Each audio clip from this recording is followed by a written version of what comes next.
Ensemble, on est les Lucien, Luigi, Lucas, et moi, c'est Ludwig. Il y va un moteur, ça tourne.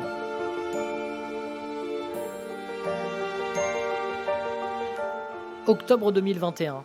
Les vacances de la Toussaint sont arrivées et avec elles, les 80 personnes de l'équipe de la guerre des Lulus ont repris le chemin du tournage. Bienvenue à Ors, dans le Nord, au milieu d'un village détruit et abandonné, mais factice. Un décor totalement fabriqué, signé du chef décorateur Hérald Najar. Yann Samuel et Hérald Najar regardaient l'église en disant on a un beau point de vue sur l'église. Et cette église ressemble assez étrangement à l'église de la BD. Et en fait, Hérald Najar a sorti un petit calepin, ils se sont mis à l'écart. Hérald Najar a commencé à dessiner une fontaine, a commencé à dessiner des petites maisons autour. Et ils nous ont regardé en disant c'est possiblement un décor, un studio à ciel ouvert. Alors, sur le moment, on s'est gratté la tête en disant ça va coûter, ça va certainement coûter un petit peu cher. Et puis en fait non, parce que de toute façon, il aurait fallu, même en trouvant un village actuel, décorer les façades de maisons, de mairies, de villes, cacher les fils électriques, cacher la plupart des choses qui sont actuelles et modernes. 6 semaines ont été nécessaires pour construire ces 13 maisons, agrémentées de détails et d'objets historiques. On farfouille au hasard des rencontres.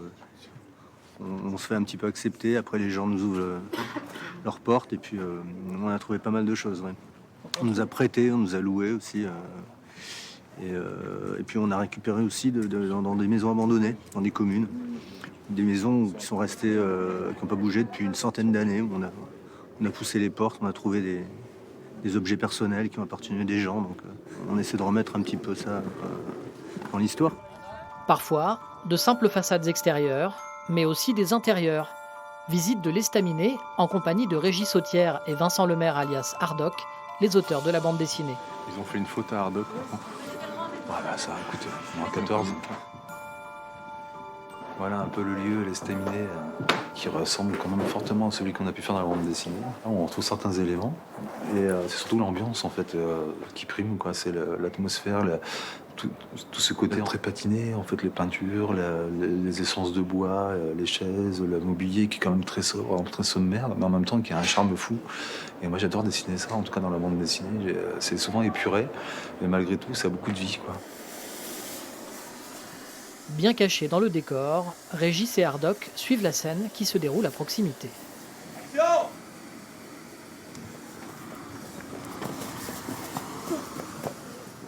Vous suivez tout sur tablette maintenant? Ouais, ça me permet d'être sur le plateau et pas à l'arrière, ouais, c'est mieux. Vamos, hier drin. Devant la caméra, nos héros sont aux prises avec des soldats allemands, pour la plupart des figurants recrutés dans les environs. C'est très intéressant. On voit vraiment, on se rend pas compte en fait quand on regarde un film au cinéma. Là on est vraiment à l'intérieur et on a tout l'envers des décors, on a toutes les contraintes, on a aussi tous les jours, mais on est aussi encadré par une super équipe. Silence s'il vous plaît, répétition. Tout au long du tournage, les Lulus donnent la réplique à de célèbres comédiens. François Damiens, Didier Bourdon, Alex Lutz. Aujourd'hui, c'est Isabelle Carré qui les prend sous sa protection. Ne m'impressionnez pas avec votre charabia, vos bottes crottées et vos fusils. Je connais des orphelins qui sont mieux éduqués que vous. C'est assez drôle de se réveiller le matin et de se dire tiens, aujourd'hui je vais engueuler un Allemand durant la guerre 14-18. On fait quand même des drôles de métiers. Mais moi je dis que je suis pas étonné qu'il ait foutu le camp. Hein? Qu'il ait foutu le camp. Elle nous fait signe de partir. Est-ce que j'ai une tête de déserteur là? Vous voyez un déserteur? Et moi je suis très fière de participer à un film pour enfants comme ça, parce que j'ai des enfants déjà. C'est peut-être plus facile d'ailleurs de leur transmettre des grands morceaux d'histoire comme celui-là, la guerre 14-18, à travers le biais d'une fiction. Parce que avec ces personnages, en plus sont tous très différents ces enfants, on peut vraiment s'identifier et passer par l'un ou par l'autre. Donc le plaisir qu'on a des yeux en lisant la bande dessinée, on va vraiment le retrouver à l'écran. Mais tous les Lulus ne sont pas présents dans cette scène. Alors, que font les autres en attendant? Réponse dans le prochain épisode et dans un autre décor, bien réel cette fois. Coupe.